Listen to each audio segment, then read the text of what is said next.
Hello everyone! The mighty Picasso is back on the channel. I am on vacation and have some time to spend on it, so let's improve a few details that will give it a major makeover. Let's start with the headlights. You can see that they are not as bad as the Minis, for example, but I wanted to try a headlight restorer with polymer vapor, and that's what we are going to try today. So let's go! I bought this kit to restore the headlights.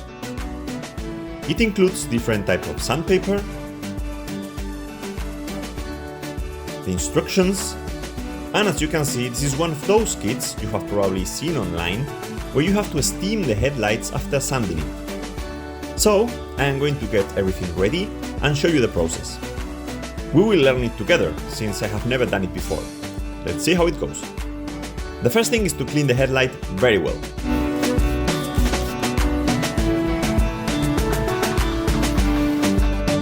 You need to protect the area around the headlight. The kit comes with a block, which I don't think I have shown you before. According to the instructions, you should start by sanding with 180 grit sandpaper. Then, sand with the finer sandpaper, but start with the thickest. Sanding must be done with water. As you will see in a moment, the instructions weren't entirely clear. I just realized you have to wet sand. The instructions don't say anything on one side, but they do specify it on the other. I just realized it right now. Don't panic, I am going to wet the headlight and the sandpaper now, and we will sand again from the beginning.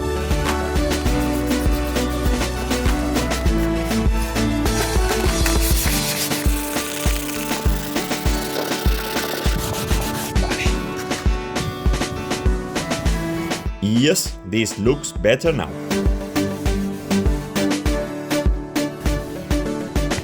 Next, 280 grit sandpaper. We have to wet the sandpaper and the headlight. Now do it horizontally.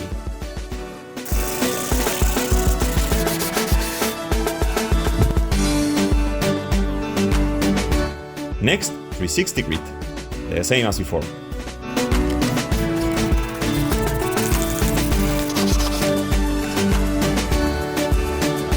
Next, 600 grit sandpaper. As before, we have to wet it well.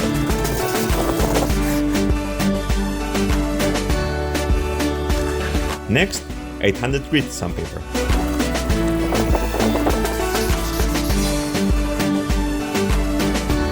Now all that's left is the last step, with 1200 grit sandpaper.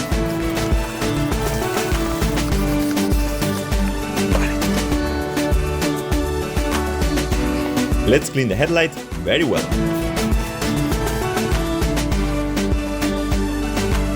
Okay, after sanding and cleaning, I have just protected again around the headlight. As you can see, I have the jack connected to the car's cigarette lighter. You are supposed to add 100 milliliters for a headlight, but I think that's too much, so I have filled it up to about this point, which should be enough for one headlight. Now wait 5 to 10 minutes until the jack starts to steam, and then it will be time to apply the steam to the headlight.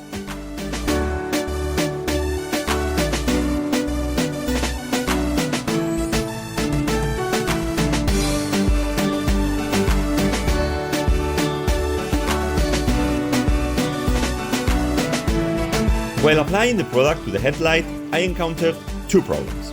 The first and most important was that the cable wasn't long enough to allow me to apply the product while the jack was plugged in. So I had to unplug it every time I applied the product to the headlight, and after a few seconds it had cooled down enough to stop steaming. So I had to plug the jack back in to heat it up and start steaming again. The second problem was the wind. When there was a slight breeze, I could notice how the steam didn't reach the headlight. So I had to ask my father to help me with a cloth to cover the wind so I could better apply the product. Finally, after doing the same thing to the right headlight, the result is magnificent.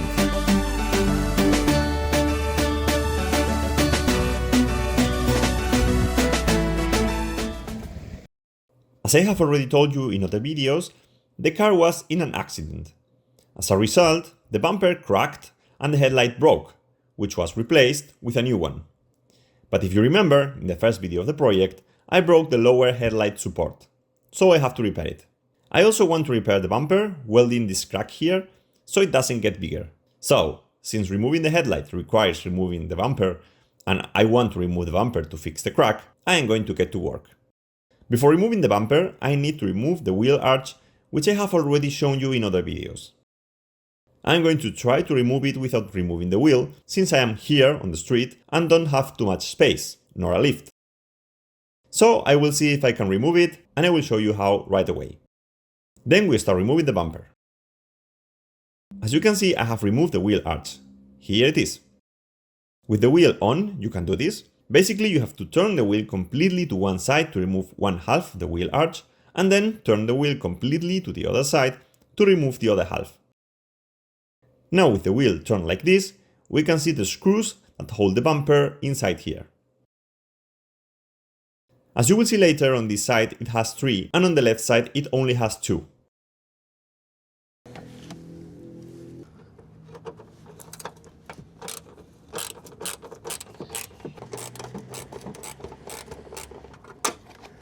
Vale.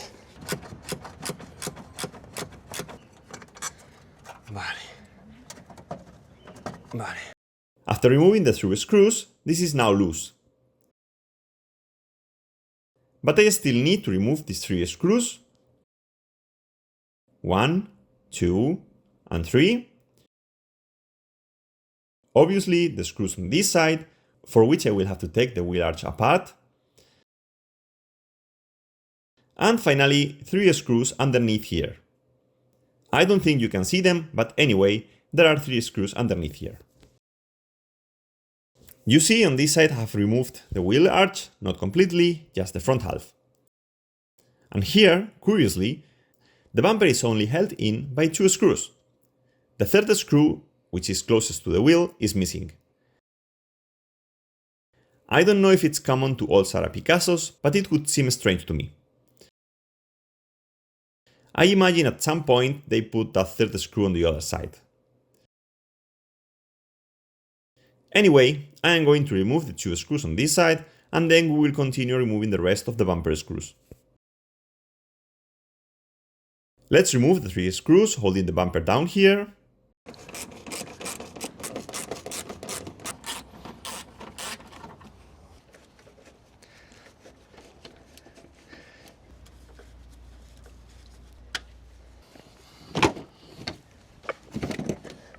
Now we have to be careful not to break these 2 tabs. 1 and 2. The bumper is now coming off. Now we have to disconnect the 2 fog lights. Ahí. There you can see one of the fog lights. Let's disconnect it. Ahí. You have to lift this tab and then pull, and it comes off. And now, yes, the bumper is free. Perfect. The next step is to remove the headlight. You can see it's loose since, as I was saying, I broke the lower support, which I want to repair. So you have to remove these 2 screws with a 25 torque speed. Then I will show you where the lower support is.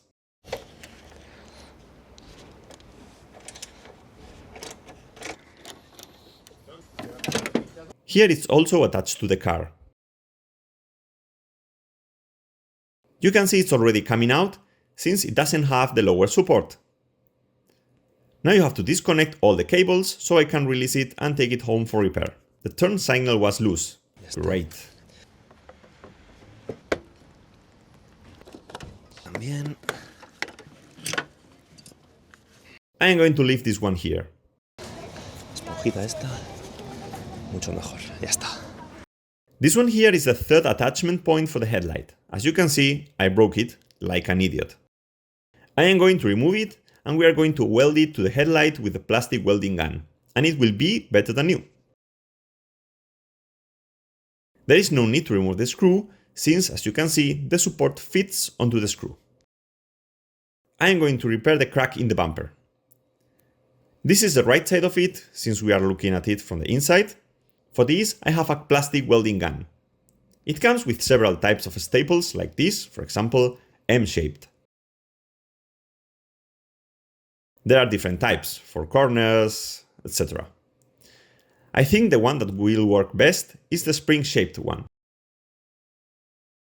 these ones here. I will take one for you to see. There you have it. With this, I think we will leave it better than new. So, let's go!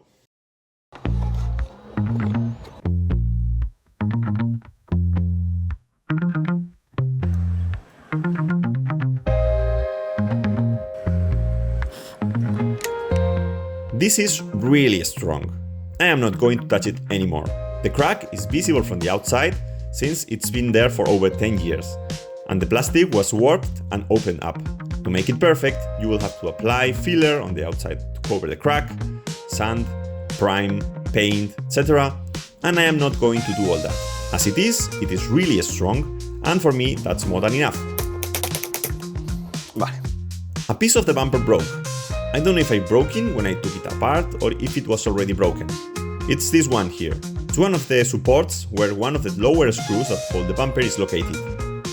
It's located here and its connection is very thin to keep it flexible, so it broke. I'm not sure how. You can see how thin the connection point is. I'm going to weld it with staples as well, although it will be less flexible than the original. But anyway, the bumper is generally made of quite flexible plastic, so I don't think it should be a problem.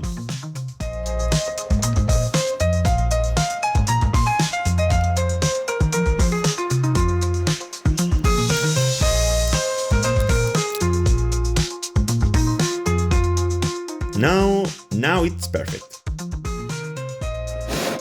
Great. Perfect. It's the headlight's turn. This is a broken piece, you can see it fits perfectly here. So I am going to weld it with staples. I have also seen a crack here, so I am going to reinforce it so the crack doesn't grow. This way the headlight will look like new. Let's get started.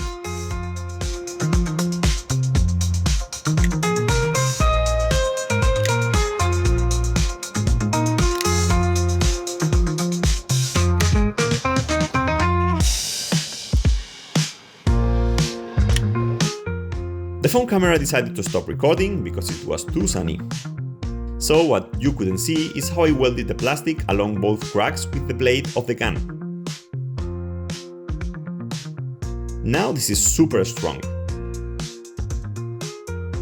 The bracket is still flexible, but this is because the section of the piece is small, but it should be that way. The rest of the support is very strong, so it's perfect. Now we are going to cut off all the remains of the staples, and the next step is to go down to the car to install the repaired headlight and bumper. Perfect! To reassemble the headlight, the first thing to do is plug the wires. Finally, the turn signal cable, which is the shortest one. Click. And now we fit the lower bracket.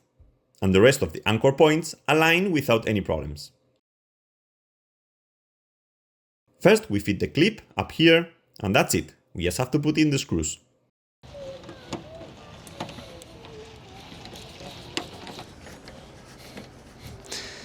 Tighten the screw at the bottom point.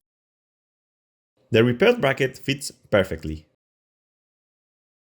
And that's it. Perfect. Now I bring the bumper closer, and the first thing to plug are the fog lights. 1 and 2. Aquí. Now we attach the tabs. 1 and 2.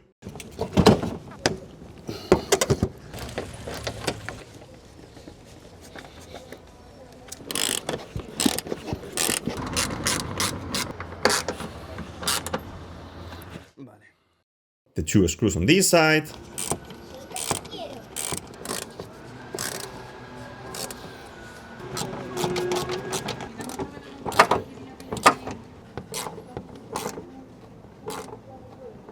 Good!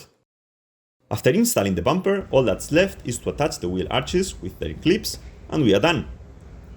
The crack in the bumper is almost invisible. The tailgate dampers are crying out for a replacement. You can see they are leaking fluid, and it's also becoming very obvious that they are barely holding the tailgate open. So let's get to it. To remove this damper, you have to open this ring here, and then it will come out by pulling. I think it's going to happen to me like with the Kia. The tailgate will probably fall on me when I release it. So let's see if I can hold it with the one hand while I remove the damper. There, it comes out and the tailgate falls. While I'm holding the tailgate, let's see if I can remove this end of the damper. Now it comes out. You can see its condition. A lot of oil has leaked out. I don't think there is much left inside. Straight to the garbage can. A good cleaning with brake cleaner. Vale. Let's install the new one. I don't even know what brand it is. I bought it on Amazon, but hey, it should work perfectly. Let's open the ring. There it is. Good, perfect. We close the ring. And that's it. Down here, the same. Done. Let's replace the one on the other side.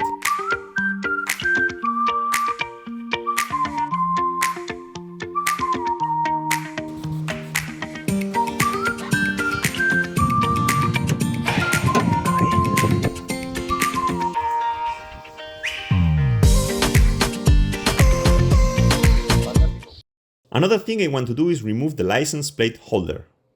Because although it seems fine now, it's kind of loose and ends up hanging and making noise. So I am going to take it apart, stick the license plate on with double-sided tape, and that's it. To remove the two rivets, you will need a metal drill bit with a diameter a little larger than the hole, but practically the same size.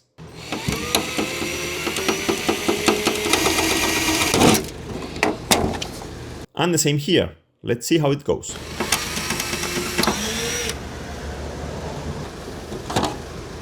Let's clean this area.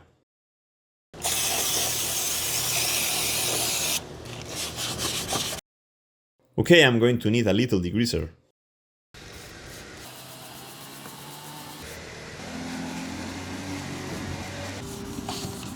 This looks better now. I'm going to put some double-sided tape I had at home on the license plate. After 2 hours of applying the tape and removing the paper, you can see I have put quite a little bit of it all over the license plate. I'm going to try to align the holes so it's as centered as possible.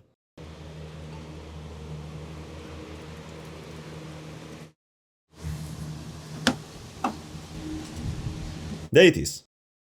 Perfect. It looks fantastic. One of the things I need to replace, which you already saw in the first video of the project, is the silencer bracket. As you can see, it's barely holding the exhaust. I have a new replacement, so I have to remove the old one.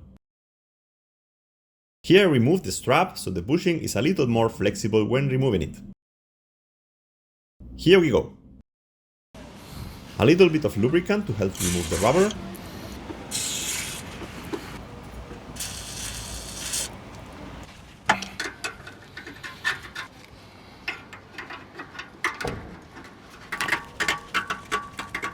The screw is really tight.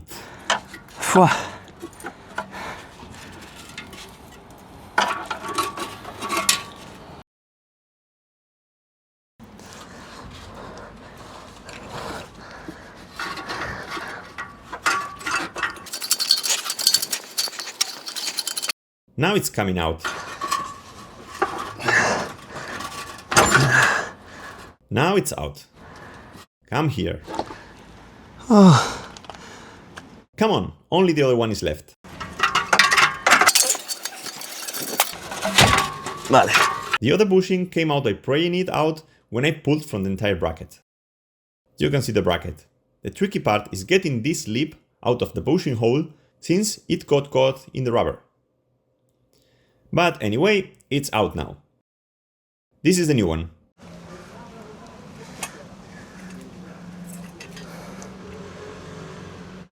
I'm going to remove the nut so I can fit it in, and we will have to struggle a bit to get it into the bushings.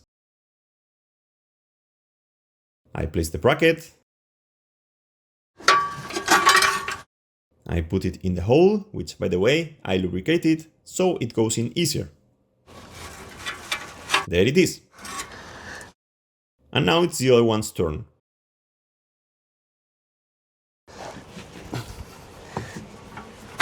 Aquí. There it is. Now it's in. Both bushings are in place. All that's left is to put the screw and nut on. And that's it.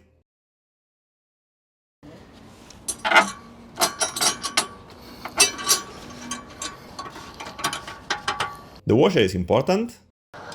Ahora ya está. Done. Now it sits firmly in place. And well, you see, if you don't have a jack or a stance, all what you need is a curb. Let's move on. The other day I went to get it checked out for its MOT, which was due, and they found a minor fault. The LED rear brake light was out, so it needs replacing. To replace the light bulb, the first thing you need to do is open this cover to access and remove the tail light, since you have to remove it entirely. So we remove the cover, and here you can see another one. Here there is this insulator that also needs to be removed, and now we can see a metal clip. I think you can see something shiny. We have to pry on that clip, and then the tail light Plop. comes out. We take a flat blade screwdriver and pry it up. The tail light now comes out. There is another metal clip on the top, but it just comes out when the tail light is loose. This black body is where the circuitry and the bulbs are. So we can unclip it. That's it. And here we have all the bulbs. I don't know if you can see it, but there is one of the broken filaments, which is precisely the one for the brake function. To remove the bulb, press inward and turn it to come out. I am going to get a new bulb and put it in. Well, none of the bulbs I have are fitting. Fantastic. Okay, so I thought the replacement I had would work, but nope. I am going to put the old one in and show you the assembly process. Basically, you insert the bulb, keeping in mind that the lags are 180 degrees and that one is lower than the other.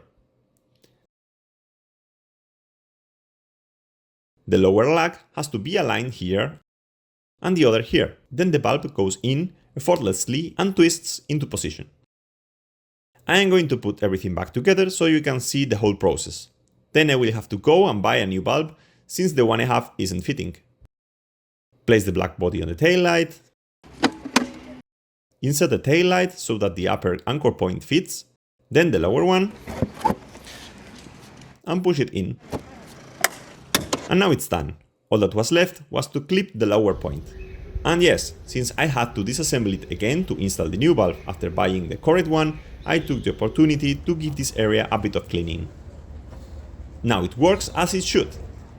Since we are talking about bulbs, another thing I want to fix is the dashboard bulbs. I will show you the issue here. On camera you can see that the lighting in this area has decreased a lot.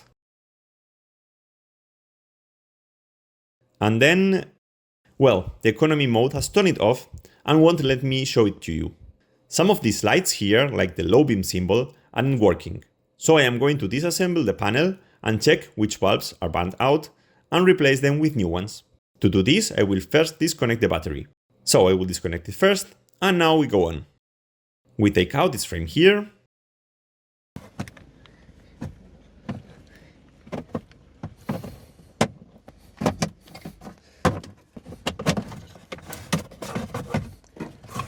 Vale.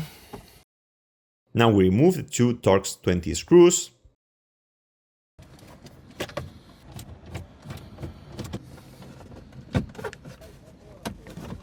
The panel is now removable.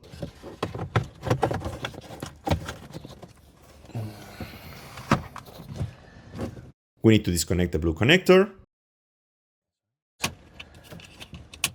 Ahí está. And then we can inspect it more calmly outside of the car. Okay, since it's not marked here which bulb is for which function, I am going to take them out and check which ones are burned out and which ones aren't. Let's start with the one on the left, which is the area where the dashboard lighting was not bright.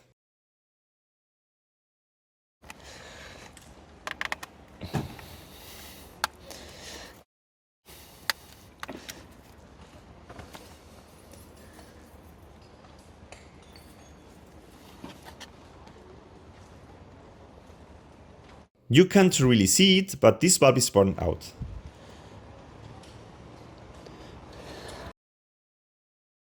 This is a new valve. You see how tiny they are. The old valve comes out easily.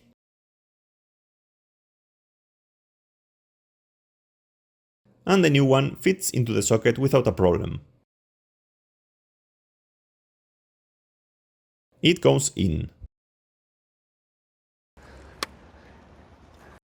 Now it's turned into the correct position. I will check the rest and replace the ones that are kaput.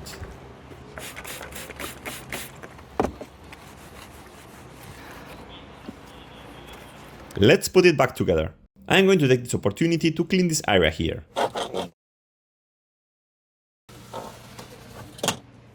The assembly is the same as before, in reverse. The first thing is to connect the blue connector. As we pull the lever, the connector clicks into place. There it is. Now we place the panel in its place. There. Push the cables inside. The screw holes are now aligned. Okay. Vale. Finally, we place the frame.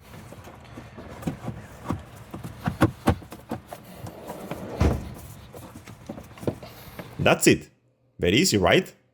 I am going to reconnect the battery and check that all the lights on the panel are working as they should.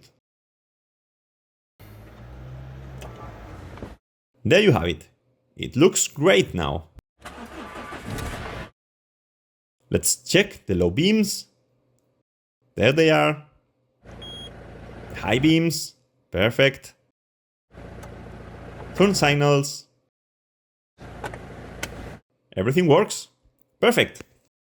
What I am going to do now is something I left unfinished last summer. As you can see here on the door, it doesn't have the catch. That's because due to the accident, the door was rubbing the fender, something I have fixed today. The door catch, together with the rubbing, was causing too much resistance and was very hard to open. When I removed it, the door opened more smoothly, but I couldn't just let the door without the catch. So now that the fender is no longer rubbing against the door, I can install a new catch, since the old one was destroyed. To do this, I have to remove the door panel, the speaker cover,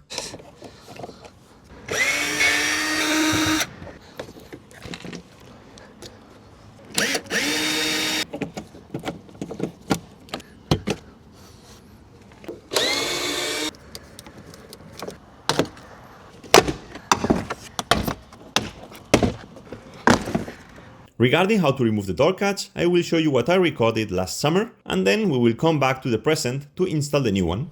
As you can see in the A-pillar area, I have already removed the bolts holding the door catch to the pillar.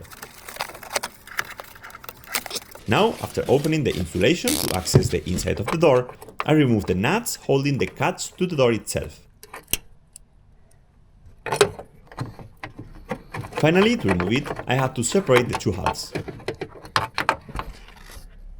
And now we can just mount the new one. This is the door catch position for the passenger side. Ahí, vale. Vale. As you can see, I have placed the new catch in place through this speaker hole. The two small screws now protrude from here, and we will put a nut and a washer to attach them securely to the door.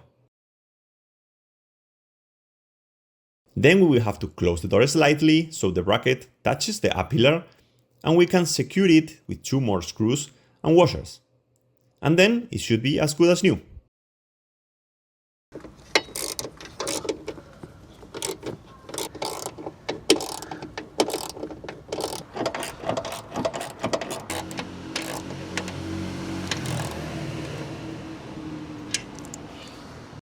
And now, after installing the door panel, the door stays.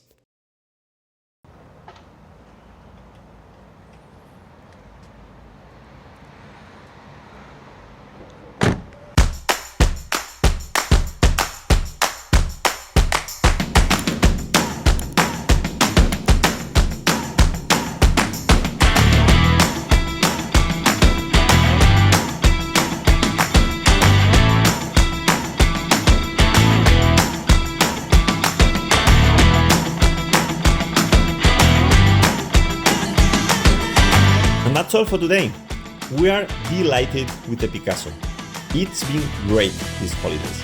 We have driven to the mountains, we have been to the beach, we have traveled just the 3 of us, we have traveled 5 people with suitcases for 5 people.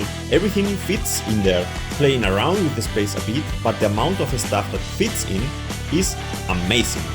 We are, as I said, very happy. It works very well. Mechanically, it's perfect. It has its aesthetic issues, which you have already seen in the video and which we have tweaked a bit. But as I said, mechanically it runs like a clock. It's a real marvel. Unfortunately, we won't be able to continue with this project, which is what I would like. The problem is that it sits here in Spain and I don't have time. On holidays, it takes me forever to do things. I don't have a place to work, and we have decided that we are going to sell it, and we will start a new project in Germany where I have a place to work and also a lot more time than here. So this is going to be the last episode of the Picasso project. I would have liked to do a few more things, but as I said, I don't have time. We have been on holidays and working at the same time, and in the end, you are neither enjoying holidays nor working, so it can be.